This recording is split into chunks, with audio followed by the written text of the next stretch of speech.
صباح او مساء الورد على حسب صورة الفيديو دي. اهلا بكم حلقه جديده من قناه زد برنامج تعمل. في مقوله كده دايما بنسمعها زمان من ابهاتنا او من الشيوخ بتوعنا او حتى في المدرسه: اكلت يوم اكل الثور الاول. حكايتها ايه دي؟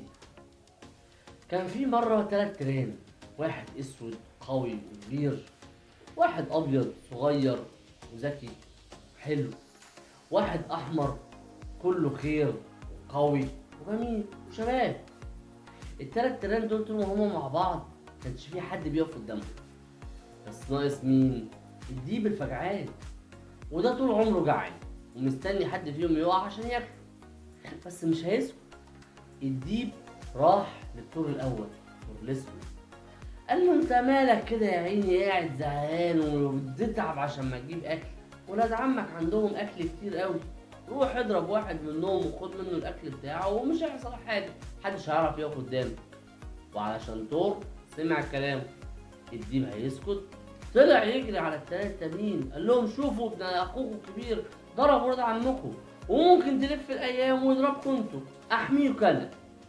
وعلشان تيران سمعوا كلامه، فعلا الديب جاب قرايبه وحشيته وولاد عمه وراحوا ضربوا الثور الاسود الكبير لحد لما خلصوا عليه.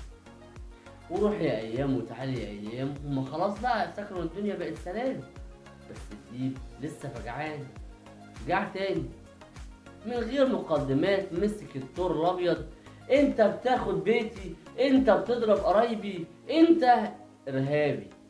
ونزل طحن فيه. الثور الاحمر يقول: طول ما الضرب بعيد عن بيتي انا ماليش دعوه. وطبعا ده موقف غلط، بس كان ملوش دعوه. الثور الابيض عمال بيستنجد بيه: الحقني يا اخويا، انا بتضرب، الحقني يا اخويا. وده عامل من بينها بيشدد ويعترض ويندب وخلاص، ما بيعملش اي حاجه. مره في يوم، في التانيه، في التالته، الديب كل الثور الابيض وشبع.